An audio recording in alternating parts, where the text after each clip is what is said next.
the Oaks, a house in the country which I rented for the summer. As an author, I write tales of mystery and murder. But the things that happened in this house were far more fantastic than any story I've ever had published.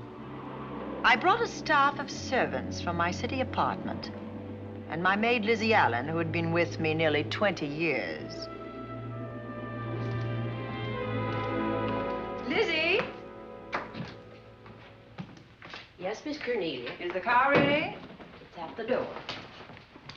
Look, Miss Cornelia, them servants you brought from the apartment are talking about walking out on us. Really? Well, I know they don't like it here, but I didn't think it was that bad. Well, they've been hearing things about the killer that the police call the Bat and the murders that he committed here this past winter. Now people are saying that he's back again. Well, how can they be sure of that?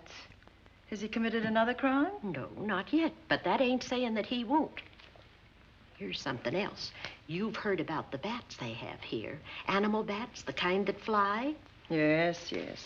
Look what it says in this magazine. This is a report from the State Health Department, and it says some of them bats is rabid.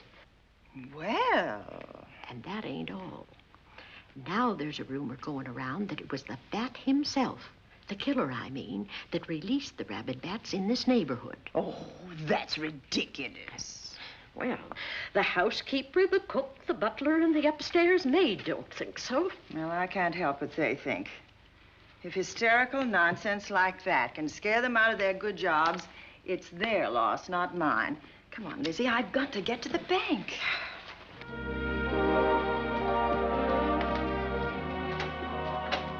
Drive directly to Zenith Bank, Warner. I'm afraid we'll have to hurry. It's near closing time. I'll get you there, Miss Van Gorder.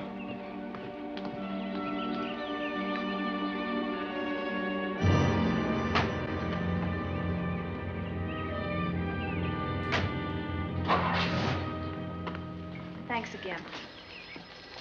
Miss Van Gorder. How do you do, Mr. Berry? How are you? I'm very well, thank you. You remember Lizzie Allen? Of course. Hello, Miss Allen. How do you do?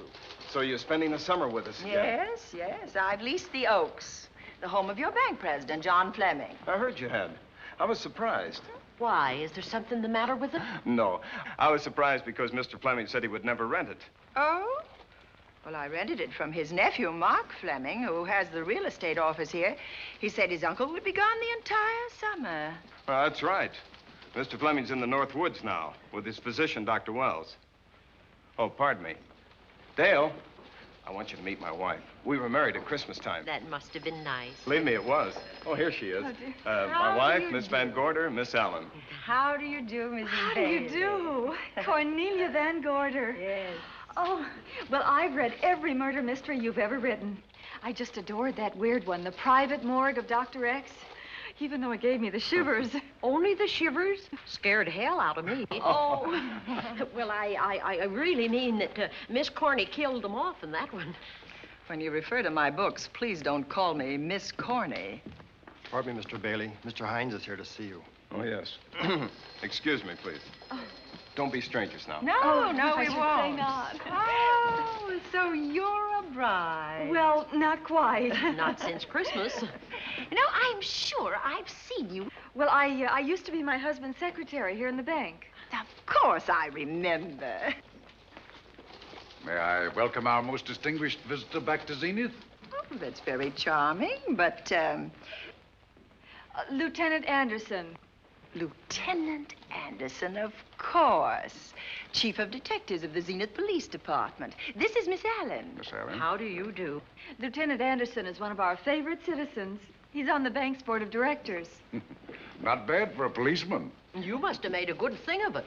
Oh, Well, I saved my money, if that's what you mean. It's near closing time, and I've got some business in the safe deposit vault. Please come and see me, Mrs. Bailey. Oh, I'd love to. And you, Lieutenant. Thank you. Goodbye. Goodbye. Nice to have met you. My, what a charming woman. She moved into the Oaks just the other day. That house is a proper setting for a writer of mysteries. Oh, it certainly is. Vic, what's the matter? Come in here, both of you.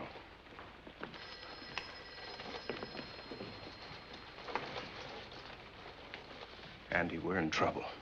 Wendell Hines came in to pick up $350,000 worth of bonds that we were holding as collateral for a loan. They were kept in our special vault. Mr. Fleming and I are the only officers of the bank who have access to that vault. So? The Hines bonds are gone. That's not all. Other negotiable securities are missing. From what I can gather, short of a careful check, the bank has been looted of over $1 million worth of securities. You'll have to notify Fleming. I wish I could talk to him. Unfortunately, he and Dr. Wells are deep in the woods. They can't be reached by phone.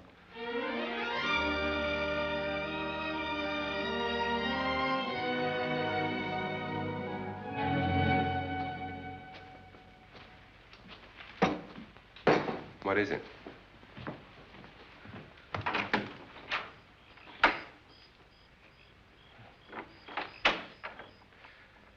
I thought I heard someone on the path coming from the lake. Had an idea it might be that guide of ours. Oh, Sam won't show up until morning. It's a 20-mile canoe trip from here to civilization. 5 will get you 10. Sam has a message for me. I thought you told him at the bank not to bother you. I did, but they'll bother me. Doctor. Yes, John. What would you do for $500,000? Anything short of murder. Why not murder? Too messy. Too great a risk? For $500,000? Yes. I pinched $1 million from the bank. Well, I'm not kidding. I embezzled it. Not that I think you wouldn't do it if you thought you could get away with it. I got away with it. I'm not talking about currency. I took negotiable securities that could be converted into cash. I have the cash in 10s, 20s, and 100s. Well, I'm your doctor, not your lawyer. Why tell me this? You'll find out why. Who's going to take the blame for the robbery? Bailey, the cashier. They'll never suspect me. I like Bailey. Well, so do I. I love the guy. I gave him his first chance. He has a lovely little wife. Charming girl. Was the best man. Where's the $1 million? In my family's tomb in Zenith. In the crypt with my father's casket. I don't buy that, John. No? No. You forget that I had you in charge when you were a very sick man. When you raved in delirium. And I heard you talk about a hidden room. Now, where else could you put a hidden room except in that mansion you built? That white elephant you call the Oaks. Look, everyone knows I have a bad heart. Now, who would doubt it if you wired the bank directors that my heart had failed? That I had fallen from a great height here in the woods, and that I was badly smashed up. You could ship the body back for burial and instruct them not to open the casket due to the condition of its contents. Well, you realize, of course, that we'd have to have a body to put in that casket, which means that we'd have to deal with an undertaker at this end. Of course. Well, where do we get a body? Couldn't we provide one of our own? How about Sam? Sam, our guide? Sam weighs about as much as I do. He's practically a hermit. He wouldn't be missed for a long time. The local undertaker would know him. Not if we made him look as if he'd been in a serious accident. But if Bailey's going to take the blame, why'd he have to do this? A jury might acquit him. In that case, I'd be a logical suspect. I could disappear, of course, but it's safer if they think I'm dead.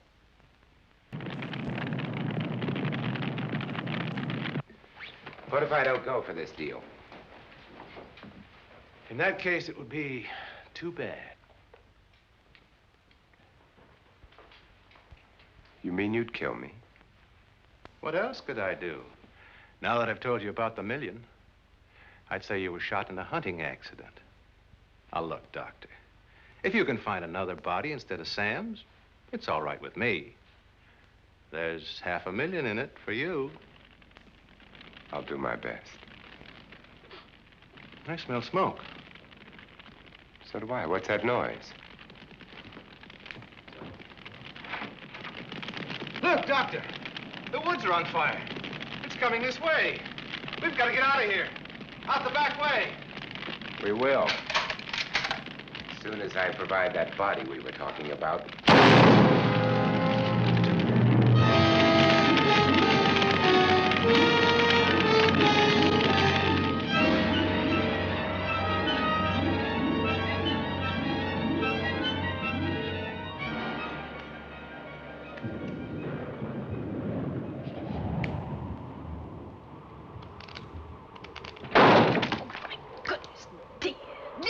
Is that you? Yes, Miss Cornelia.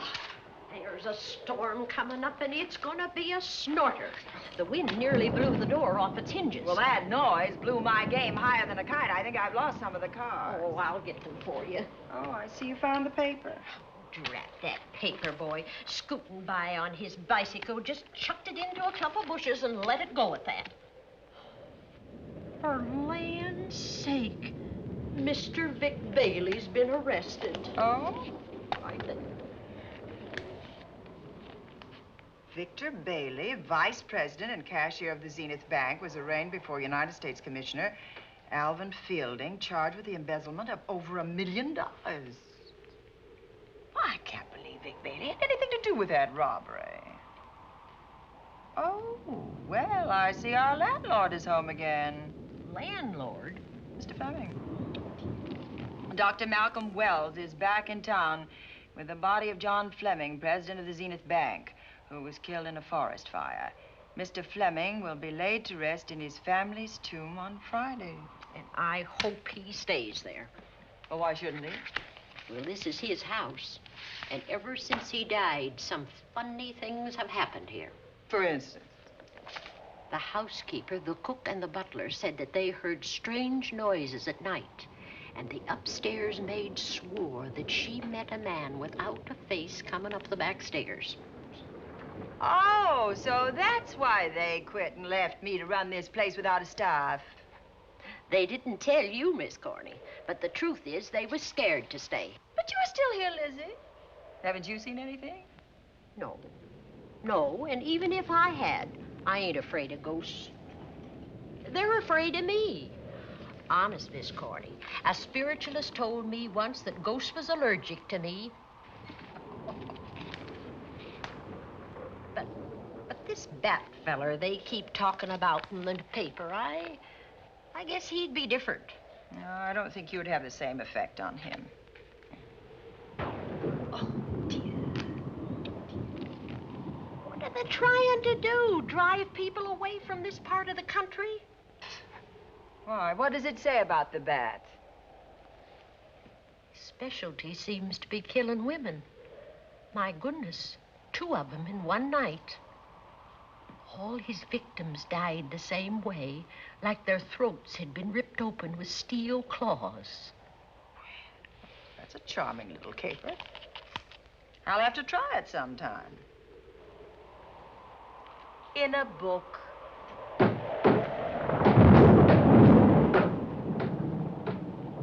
That ain't nothing, just something bumping against the house.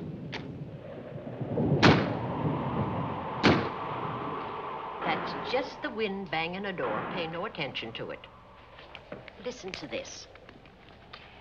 One of his victims, who lived for a moment after she was found, described the bat as a man without a face. Honest, Miss Corney, I think that woman must have been exaggerating.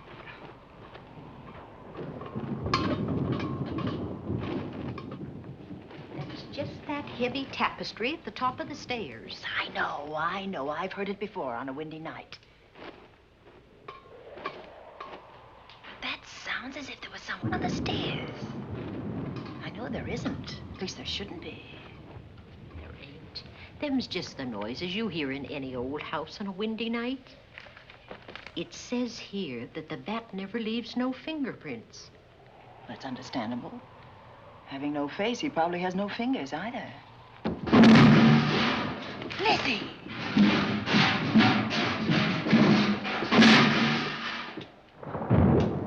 And that, I suppose, is the cat dropping its dentures.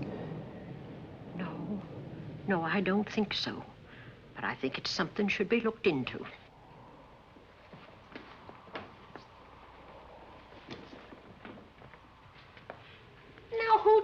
him down here. The wind, I hope. There must be a window open up there. No, Lizzie. Let him lay. Let him sleep it off. I hope the power lines don't go down, put the lights out. Now, we'll check the windows in the living room and draw the curtains, and then we'll go to bed. Yes, ma'am.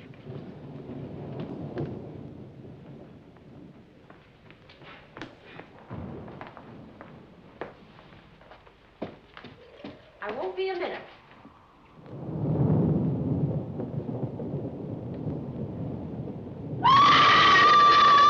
Gordy! Oh! What's that? Oh, when I went to get the tape, I turned the latch off. I forgot to turn it on again. He's out there. He was coming in. He might have got you. Oh, but he didn't, and he's still out there, thanks to you. Now, you hurry now, and we'll call the police. No, I won't leave you, Miss Coney.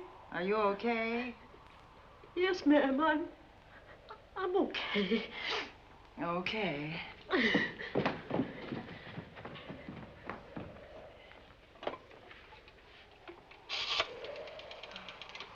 Operator?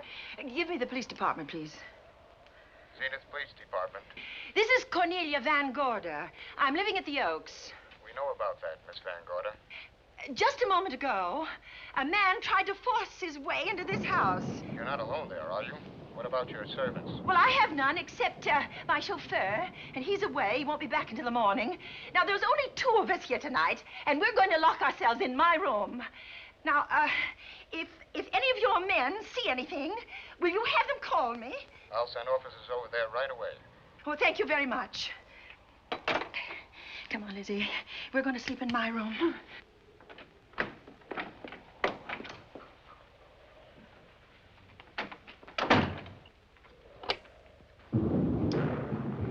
Well, nothing can get at us in this room now, I think. This door seems good and solid. Like the door to a tomb.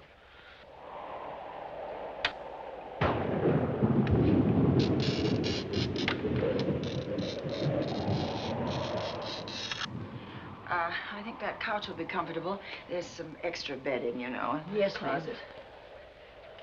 Let's see now.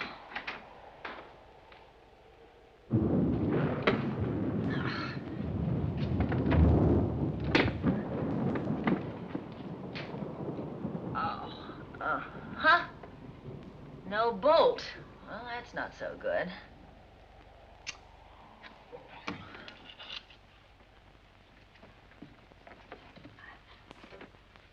Oh, what's that for? That, my good woman, is a booby trap. If anybody tries to open this transom, this will be knocked off, and we'll hear it fall.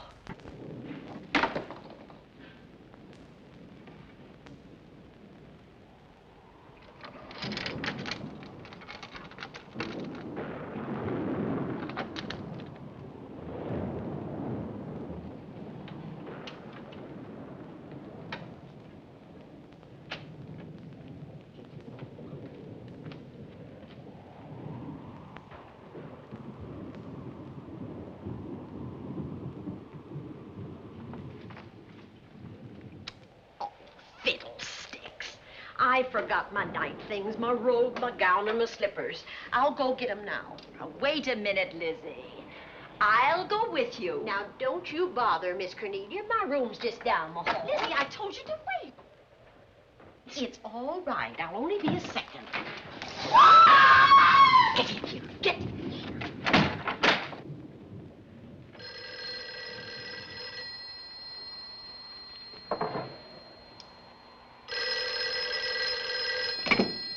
Yes? Miss Van Gorder? Yes? Zenith Police Department. There's a police car just outside your house, and the officers in it have reported that there's no sign of a prowler anywhere on the grounds. Oh, the man's inside now. He's in the hall, just outside my bedroom. Have your men break through the kitchen door and search this place from top to bottom. Okay, Miss Van Gorder. Sit tight. I will. I have a gun, and I know how to use it.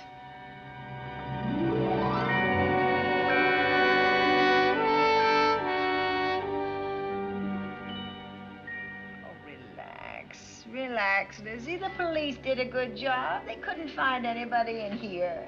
But we both saw him, Miss Cornelia. All right, so he got away. But there are men on guard outside, so just try and get some rest.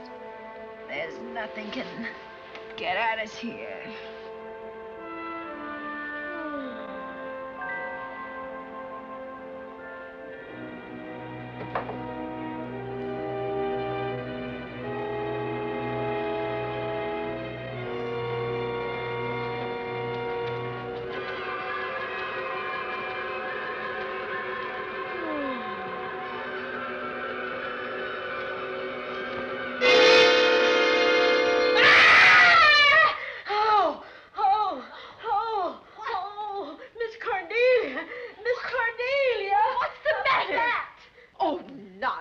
You've had a nightmare. Maybe I did.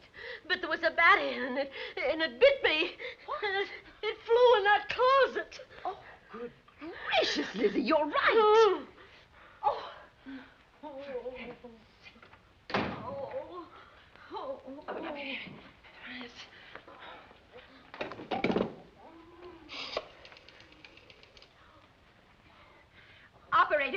Operator, will you get me Dr. Malcolm Wells' office, please?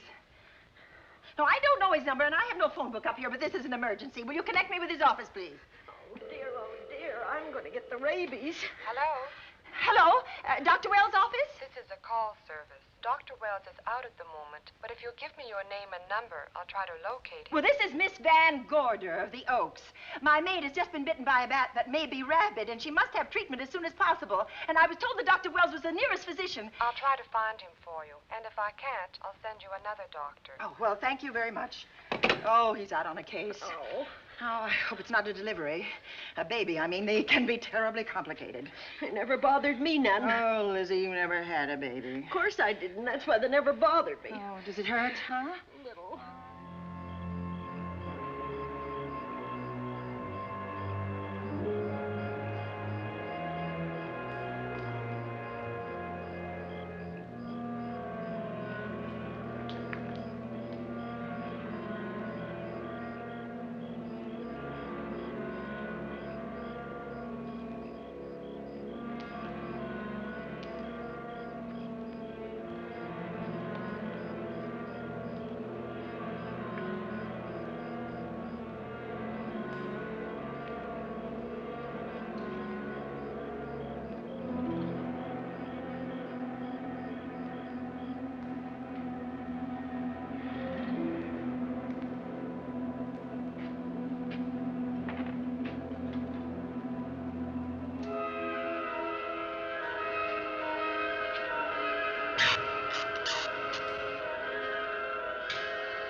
Dr. Wells?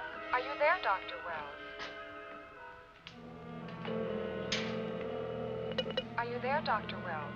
This is the operator. Your call service is on the wire. It's an emergency. This is Dr. Wells.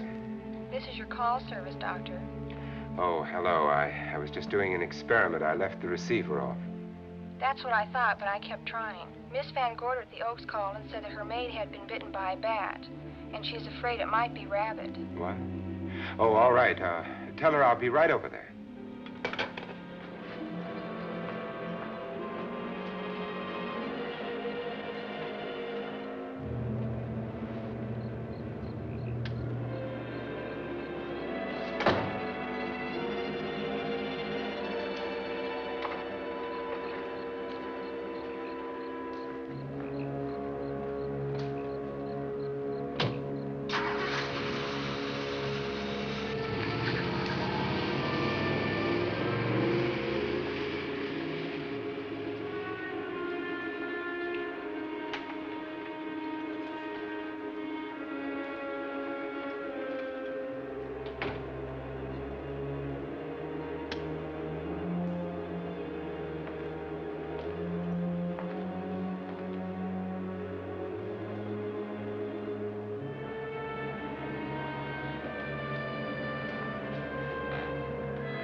Who's there? Dr. Wells. Come in. Good evening. Oh, I'm so glad they found you, Doctor. Well, I reached my office shortly after you called. How is your maid? Is she in any pain? No, she doesn't seem to be. Did the bat get away? No, I believe it's still in my bedroom. Oh, good. I'll want to examine it. There you go, Miss Allen. Now you feel better? Doctor, have I got the rabies? Well, I can tell you better after I've examined the bat's brain under a microscope. That thing's got a brain? Oh, you'd be surprised. Where is it? I think the little darling is in that closet. Oh.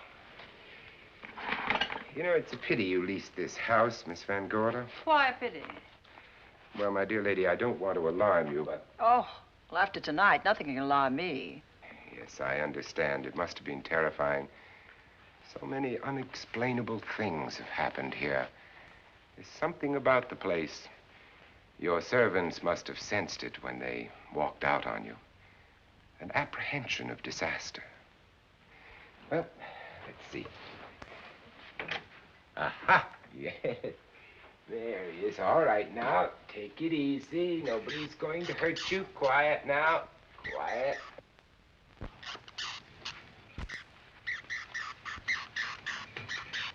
And he looks quite normal. Doesn't seem to be sick at all. Oh, ain't that nice? I've been worried about him. Well, you should be. From his appearance, I'd say that he doesn't have any infection. In which case, you've had a narrow escape. Now, you take one of those tablets I left for you, and I'll guarantee you a good night. And I'll drop in on you tomorrow. Oh, thanks for everything, Doctor. Now, don't worry, I can find my way out. Oh, I know you can, but do let me help you. Oh, don't forget that once I'm gone, you'll have to climb those stairs alone. Oh, I'm all right. I'm armed now. Can you, shoot one of those things without shutting your eyes? Oh, Doctor, there are guns in every book I've ever written. I don't write about things I'm unfamiliar with. Lock the door, Lizzie. Good night. Yes, ma'am. Good night, Doctor. Accident? No, the wind blew him down. Oh. I think. Oh. Did you know that young Mark Fleming leased you this house without notifying his uncle? No, I didn't. Well, it doesn't matter now. John Fleming is dead, and Mark's his heir. But if John were alive, he would warn you to leave here, Miss Van Gorder. Really? Yes. It's been a tragic place for anyone who ever lived in it. Well, good night. Good night, Doctor. Who's out there? Nobody you need worry about, Doctor. Oh, it's Andy. That's right. Oh, good evening, Miss Van Gorder. Good evening, Lieutenant. Somebody sick here? My maid was bitten by a bat. Oh? A rabid bat? Well, I'll know for sure when I get to my lab. I caught the bat. It happened indoors? In my bedroom, yes. How'd it get in? Well, there are many ways a bat could get in a house. You ought to know. I spotted this hole in the window the minute I got here. Why? That's where the two-legged bat got your door open. Miss Van Gorder told me that she phoned headquarters at Zenith. Yes, I phoned twice. The second time was after the prowler got in the house. Weren't headquarters, Andy? No, but they contacted me. An officer came and searched the house from top to bottom, but they couldn't find the bat. You better have this window fixed tomorrow. Oh, yes, I certainly shall. Yes, and I'd better be going. I'm due in surgery at 8 o'clock in the morning. Good night. Good night, Doctor. There will be a man patrolling the grounds all night, Miss Van Oh, Gorder. thank you. And nobody inside, Andy? Why should there be? Well, how do you know but what the bat is hiding somewhere in the house? I'm quite sure he isn't in the house, Doctor. Not now. Good night. Good night.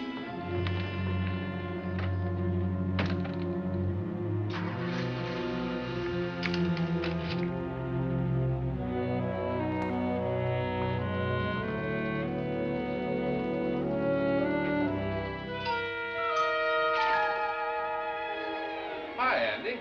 Hello, Mark. Well, congratulations.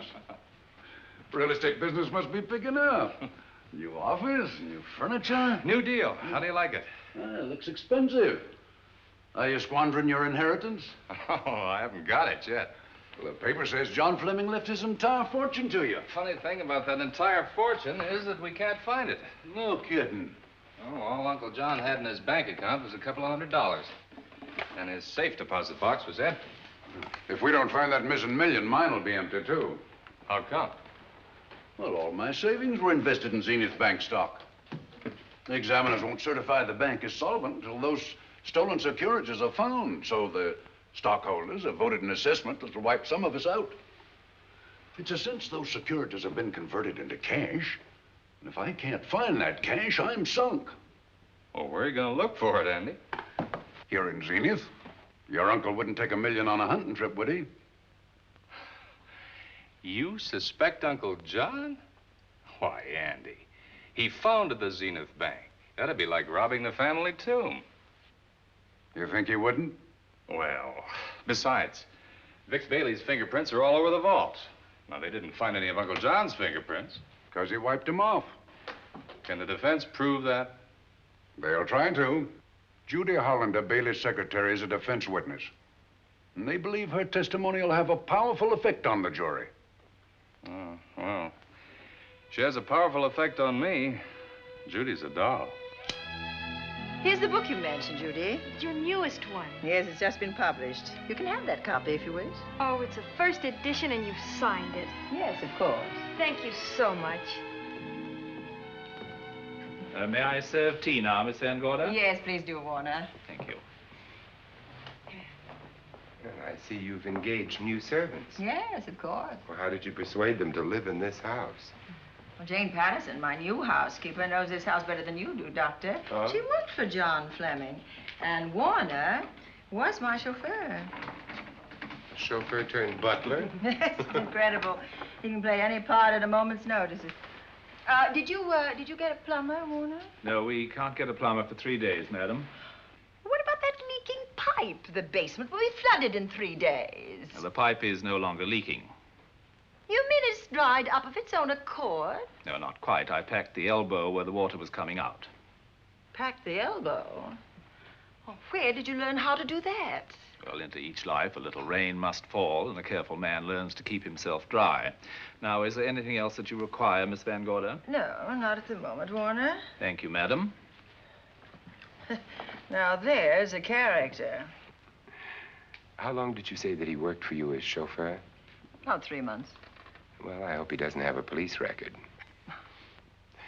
My dear Dale, it may interest you to know that the last night of his life, John Fleming told me that he loved your husband like a son. If Fleming were alive today, he would be fighting to prove Vic's innocence. Could Mr. Fleming prove his own innocence?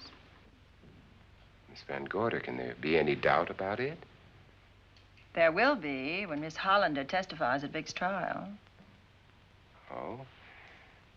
You know something that we haven't heard yet, Judy? Something I saw with my own eyes. She's not permitted to say what it was. My dear girl, I wouldn't think of asking her. But let's assume for a moment that Fleming did steal the $1 million. Now, what would he do about it? Where is it? Hidden someplace where he could lay his hands on it without getting caught in the act. Now, if I was writing this, instead of living in the middle of it, I'd hide it right here in this spooky old house. Under a loose floorboard or up a chimney?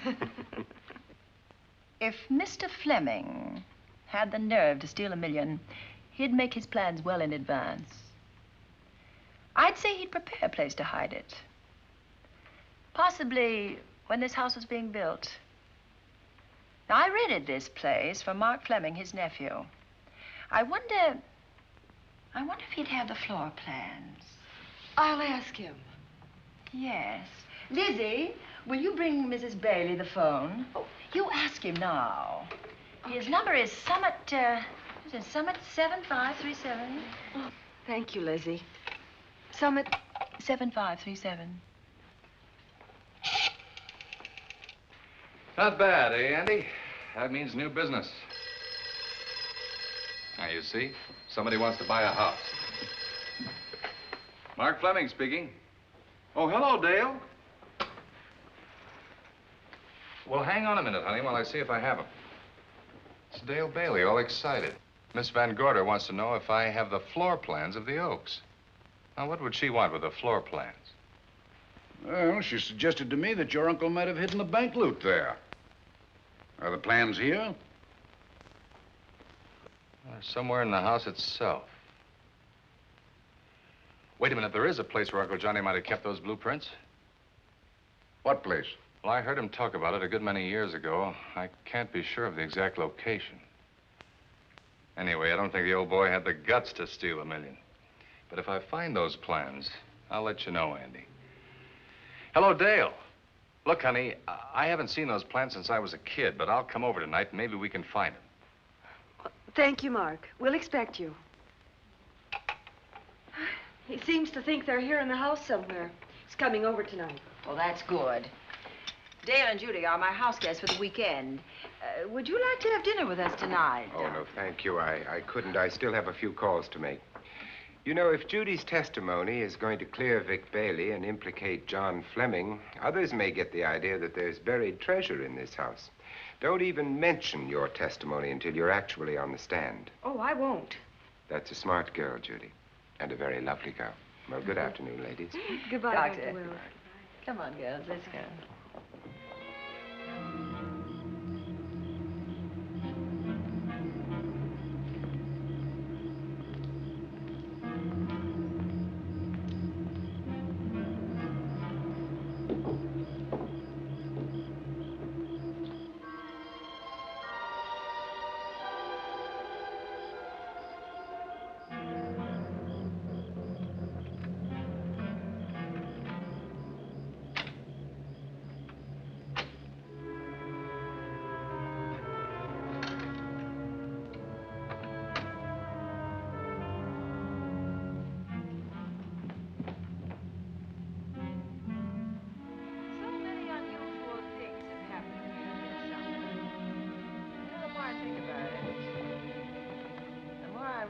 I should be putting them down on paper. Weren't you your husband's secretary, Dale? Yes, I was. Do you take shorthand? Well, my dear, if you'd like to have your mind occupied, I want you to work with me while I write the story of this fantastic criminal, the Bat.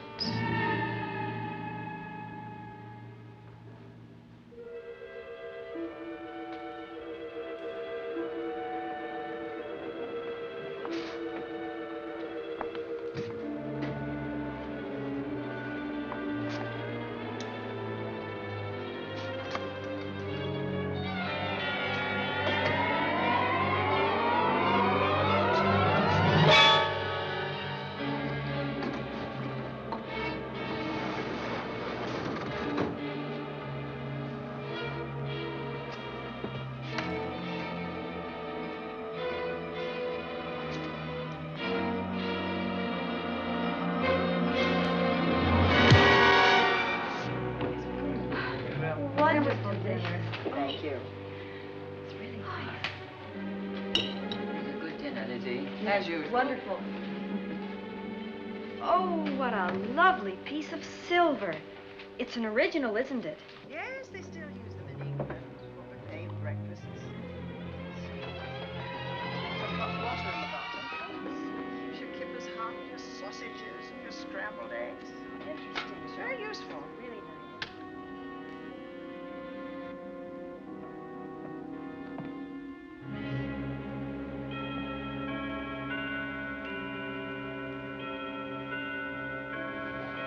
Clock hasn't struck the hour in the last 10 years, if I'm to believe what Mark Fleming told me.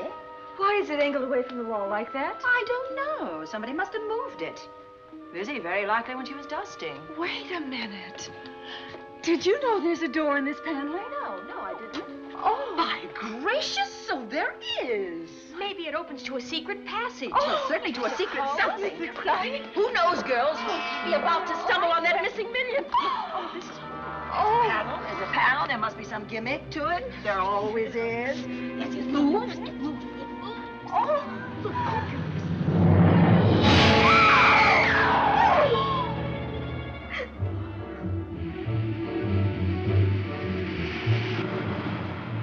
Calling car 11. Calling car 11. Proceed to the Oaks in Zenith Township immediately. A homicide has been reported. Okay. Proceeding to the Oaks. Notify the county coroner, Dr. Wells. Tell him to come to the Oaks at once.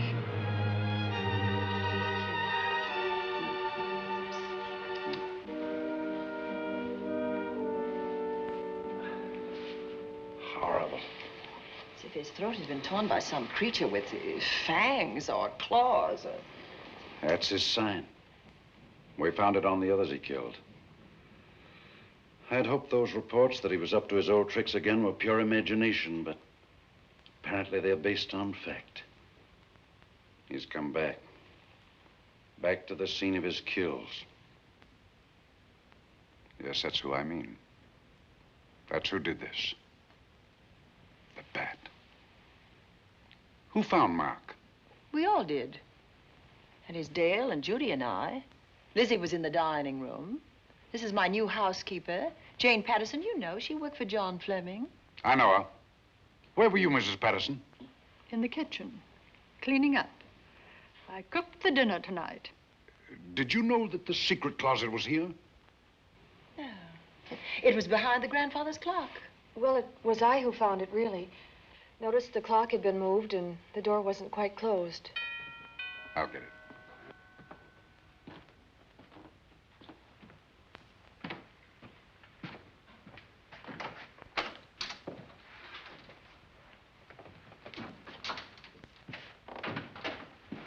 Who is it?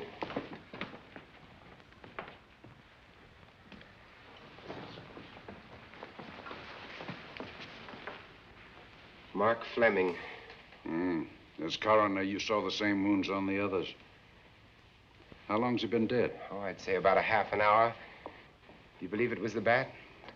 That's a bat's trademark. Perhaps he's still in the house. That's possible. Why should he be? Because he's looking for something, and like you, he believes it's here. And he's a persistent killer. I would advise you to get out of this house as quickly as possible, notwithstanding our expert police protection. Have you called the morgue? They're on their way here. Oh, good. I want to examine the body before they get here. May we take it into another room? Yes, to the sunroom in the back. Thank you. Give me a hand. Excuse me.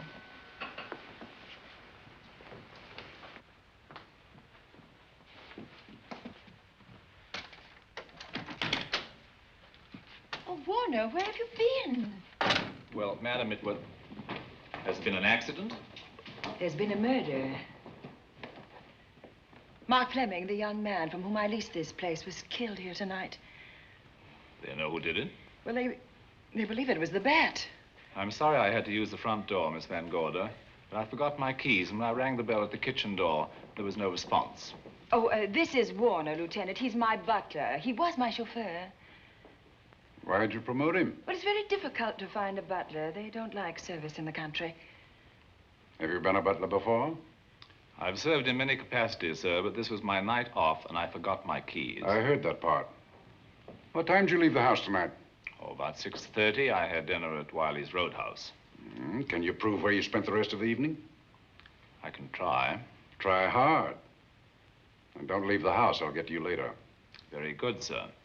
I shall be in my room, Miss Van Gorder, if you need me. Yes, Warner. Surely you don't think he's... Warren and I've met before. I can't recall where or when, but I will.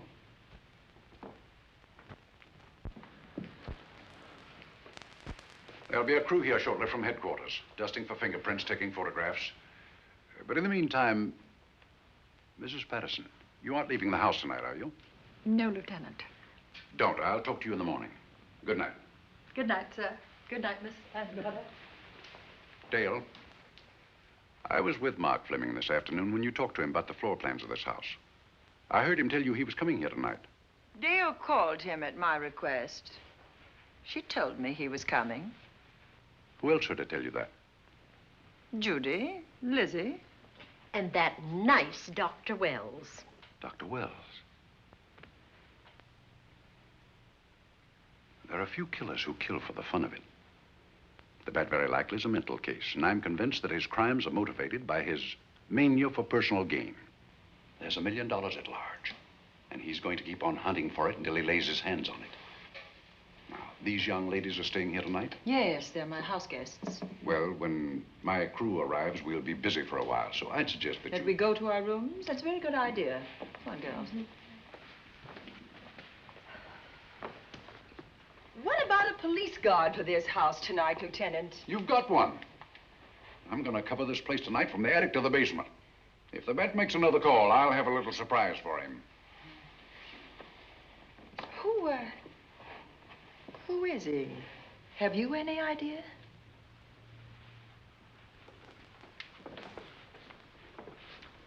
He could be anybody. So far, there are clues to his identity, but nothing we could take before a jury. I'm afraid we must look higher than the criminal world. He may be a merchant, lawyer, doctor, scientist, one of the pillars of his community. Ladies, lock your doors tonight. Stay behind them. I promise you you'll be safe. Good night. Good night, Lieutenant. Good night.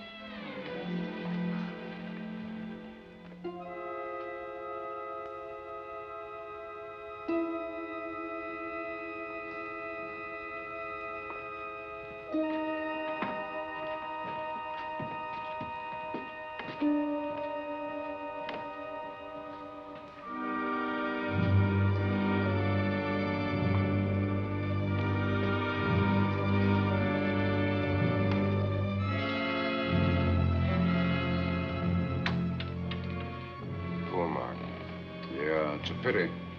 So young. Well, Doctor, do you agree it was the bat? In my report, I shall say the death was caused by the same technique used in the other killings. A paralyzing blow to the throat, followed by severe lacerations of the jugular, resulting in excessive hemorrhage. In a layman's language, he didn't know what hit him. Oh, he knew. But he didn't have time to think about it.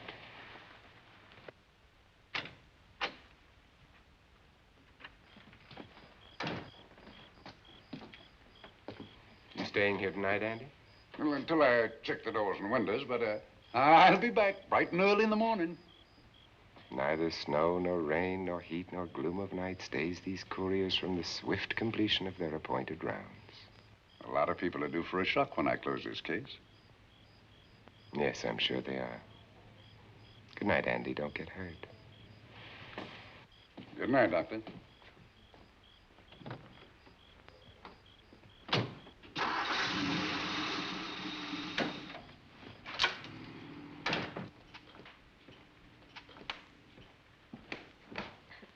You know, I think we'd better let you get some sleep. Oh, well, Lizzie and I share this room for mutual protection.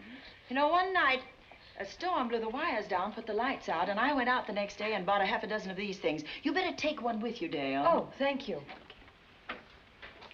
We'll go across the hall now. Are you sure there's nothing else you need? Oh, no. Quite sure. We'll be all right. Well, if anything bothers you, you just sing out, and 2 strong women will come to your rescue. Oh, nothing will bother us. Not with Andy on the job. No. Well, good night. Good night, Miss Van Gordon. See you in the Don't worry, everything will be all right. We won't. Good night. Good night.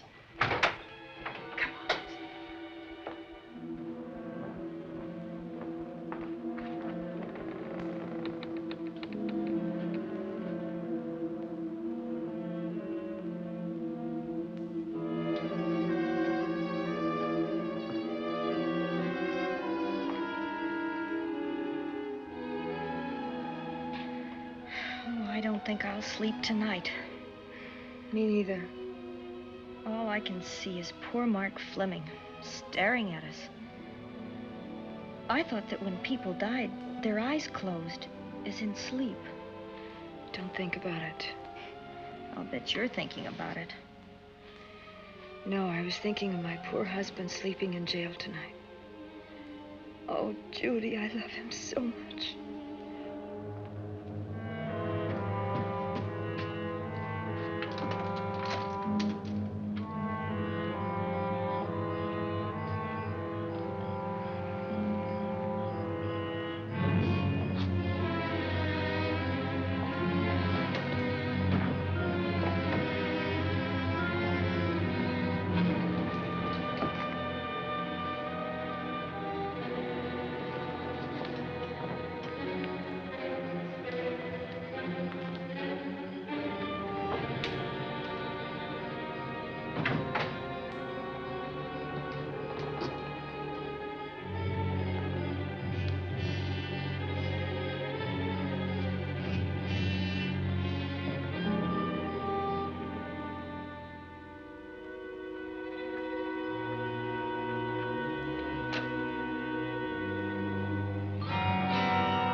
What's that noise? Oh, I don't know. I kind of fell half asleep. For a moment, I thought it was something from a dream. It's somewhere in the house. Yes, on the floor above. Not directly over us. Probably a room overlooking the driveway.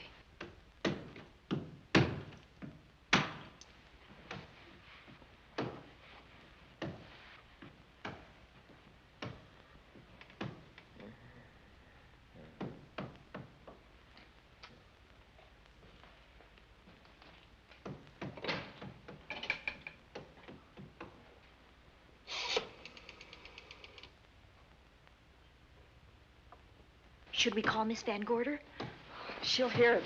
How can she help but hear it? Oh, besides, we don't want her to think we're a couple of hysterical women. Well, I'm about to become one. Oh, I dear. had it for one night. Dale, you're not going out in that hall. I want to know what's happening up there. But Lieutenant Anderson said if we stayed behind our locked doors, we'd be safe. Vic isn't safe locked up in that jail. Oh, Suppose that stolen money is in this house. Mark Fleming seemed to think it was. Maybe that's what somebody's looking for. Oh, for heaven's sake, don't you hear that awful noise up there? Now, Lizzie, you've just got to stay awake. The house phone and the outside phone wires have been cut, and we can't get help. Where's that policeman? Oh, I don't know. Something must have happened to him. Now, go on, get on your robe. Oh, Dale, please don't go up there. I've got to. Think what it could mean to Vic. Now, you stay here. Oh, no. If you go, I go.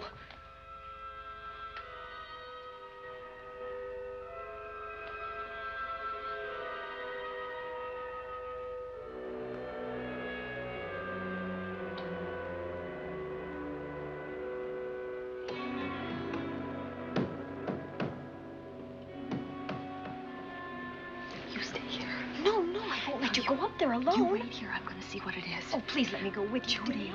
will you warn me if anyone comes? I'll only be a moment. Now, wait.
Give her to me. I'll look after her.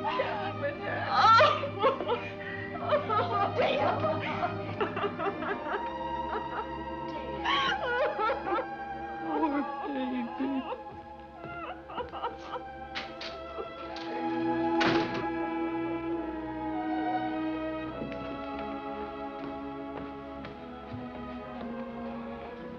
Judy.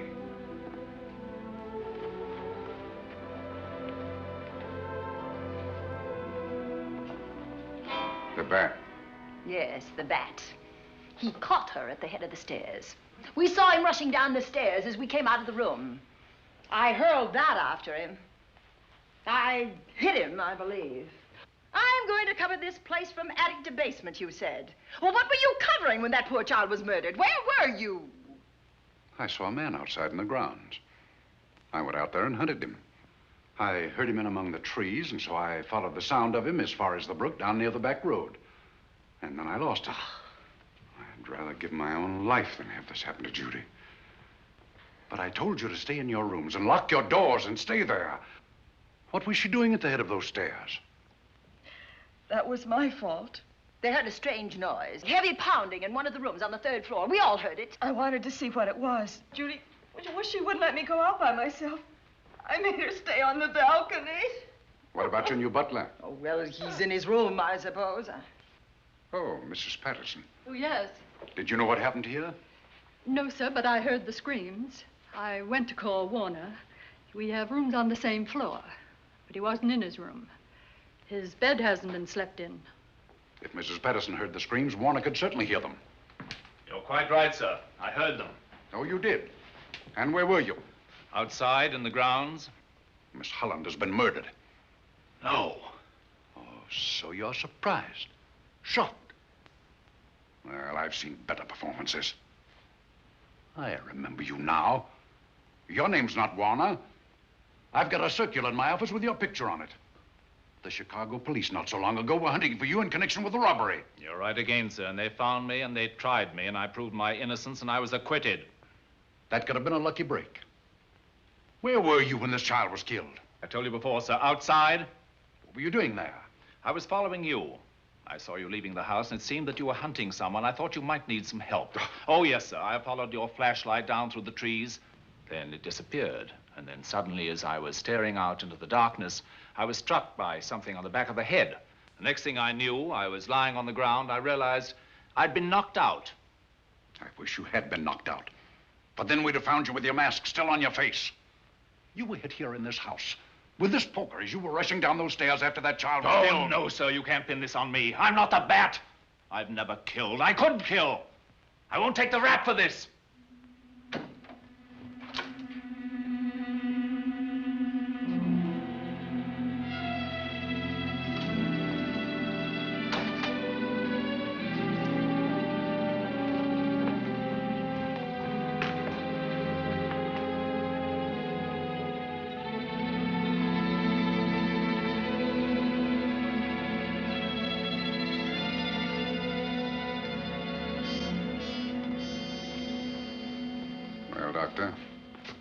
We have another case for the county coroner.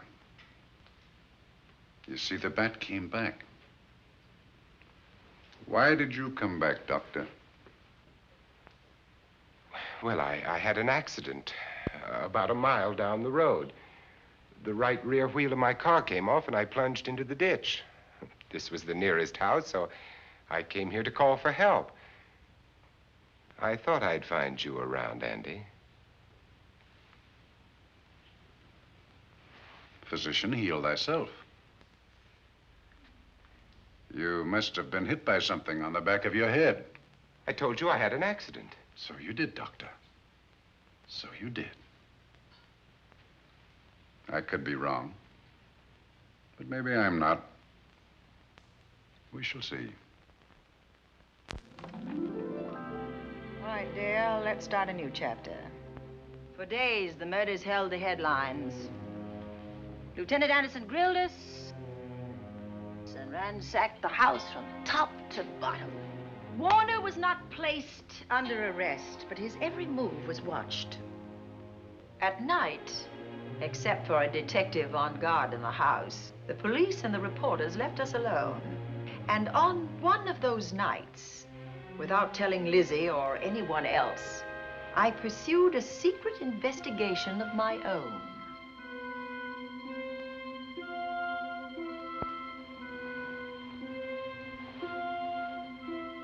It was in an empty room on the 3rd floor where we kept our trunks and other things.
Put him up, Pat.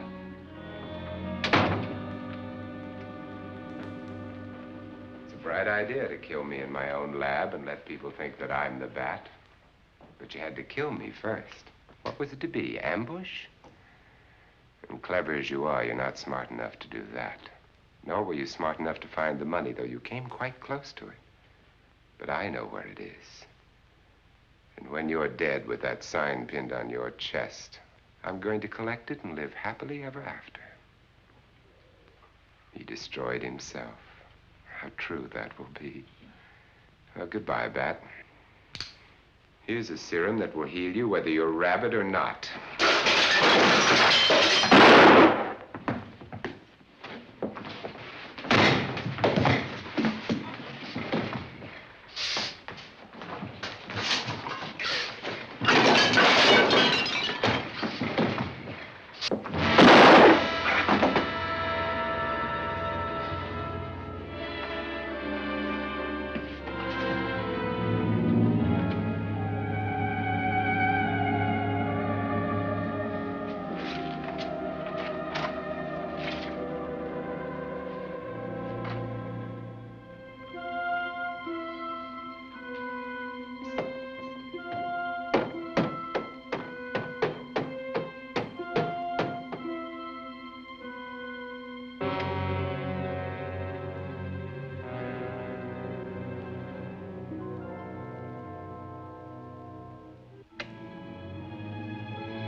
wrong.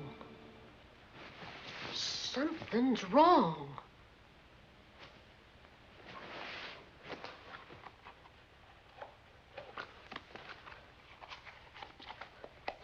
Miss Cornelia!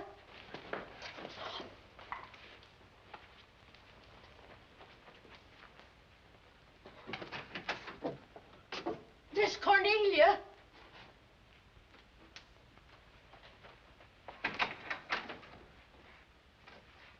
Now, where would she be going at this time of night?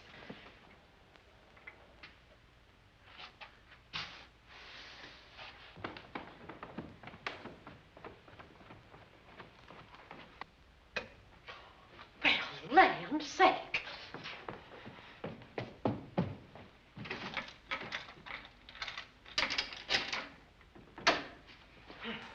I never. Oh. Mr. Davenport. Mr. Davenport. Oh, a fine thing. The door unbolted, the chain off, and you asleep on the job. Wait till Lieutenant Anderson hears about this. Come on, wake up. What's the matter with you? I don't know. My head hurts. My whole body's numb. Here, take a sip of this.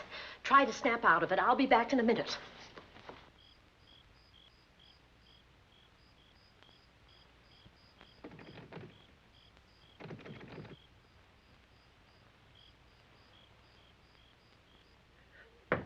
Hurry, will you? It's Lizzie.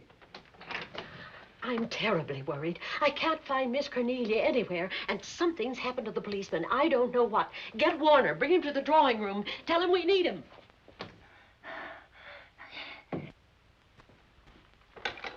Are you all right now? Yeah, I'll be all right in a minute.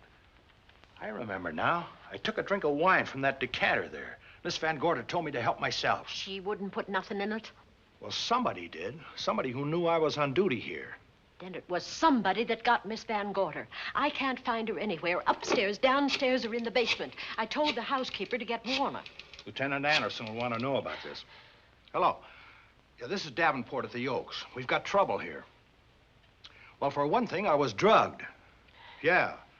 But I must have been knocked out because the maid tells me Miss Van Gorder's missing.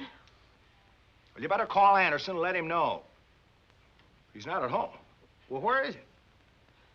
Out on a case? What case? Dr. Wells. What else did they tell you about it? Oh, hurry, will you? We've got to find Miss Cornelia. Okay. Lieutenant Anderson is out on a case. Dr. Wells was found dead in a room next to his garage, murdered. Dr. Wells? There's something queer about the killing of Wells, but headquarters won't talk about it. Lizzie, Warner isn't in his room. There's no sign of him anywhere. And I was supposed to keep an eye on that guy. Where's Miss Cornelia? That's what I want to know. Wait a minute. Didn't you say that the chain and the bolt were off of the front door? I certainly did. Well, maybe Miss Van Gorder went outside. Oh, she never would. We better look. I can't breathe.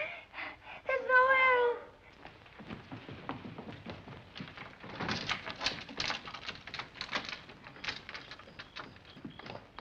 Miss Cornelia. Oh, Miss Van Miss Gorder. Cornelia. Miss Cornelia. Miss Van Gorder. Look. There's a light in that room on the 3rd floor.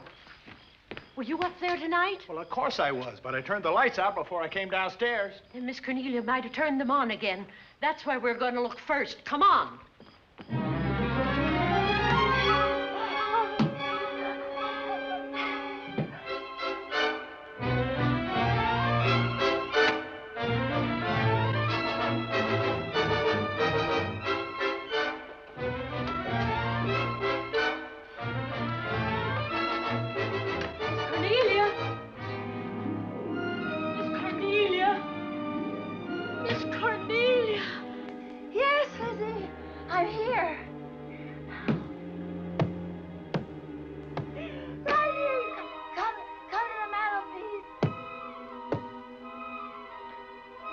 Here we are, Miss Van Gorder. What do we do now?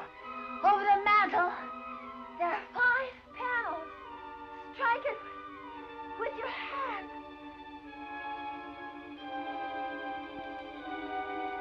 Which panel did you say, Miss Van Gorder? Oh, I can't. Van Gorder, which panel? We couldn't hear you. She said strike it. What difference does it make which panel? Strike them all. Look.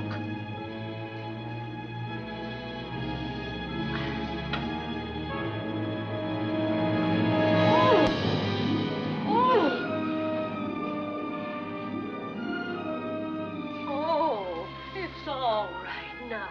It's all right, dear. Lizzie's here.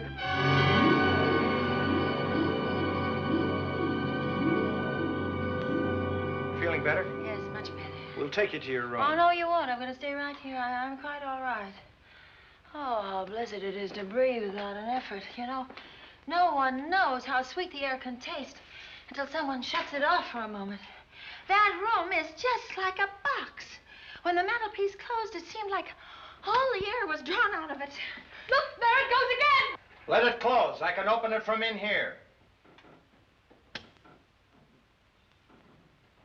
There's a control panel behind this blueprint. Electric motor under the trap door here. Once the door is open, you can keep it that way.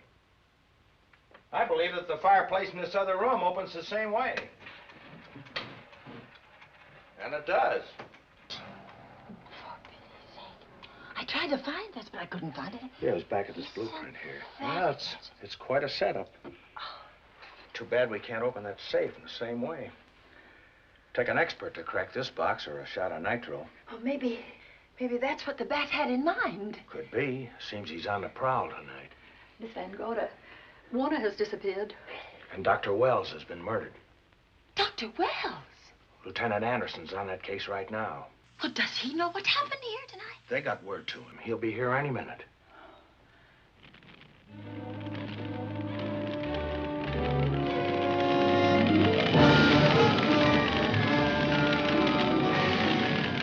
What's that noise? Miss Van Gorder, the garage is on fire. Scott, look at that. Lizzie, put that light out in the other room. Now, where are you going? To report the fire. Well, you just stay right here. But Miss Van Gorder, the garage. Well, let it burn. You watch the stair. Can't you see that fire was set to get us out of the house? Out of the house? Were you talking about the... Yes, I'm talking about the bat. Now that the lights are out, he'll think his trick has worked, and we've gone. He'll be here any minute. Well, so will Lieutenant Anderson. I hope so, but the bat will be here first. And he'll kill again if we're in his way. We've got to be as clever as he is.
But you'll be safer downstairs. I'll take care of you. Well, the others can go, but I'm going to stay right here.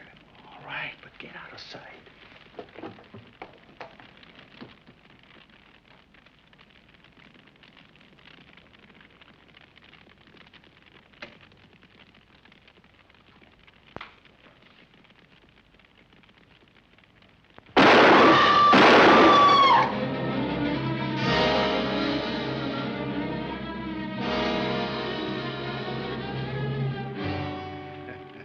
Let's face it, ladies, and get it over with. Others have seen my face before they died, but I'll have to deny you that pleasure. This would make a good scene for your book, Miss Van Gorder, but I'm afraid you'll never write it.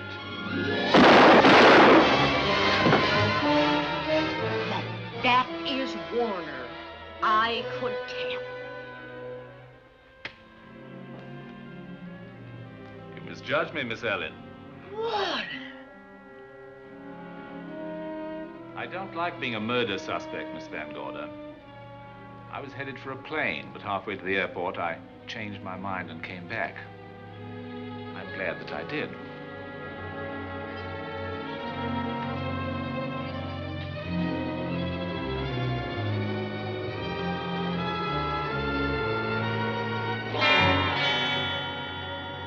Why, it's Lieutenant Anderson.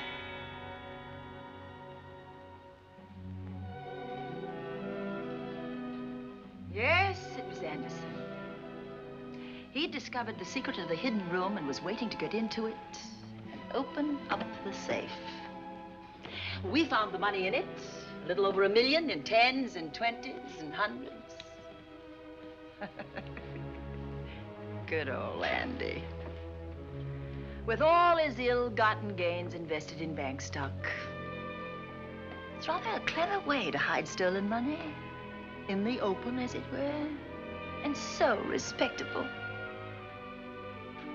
But don't try it. No matter how clever you are, you can't hide murder.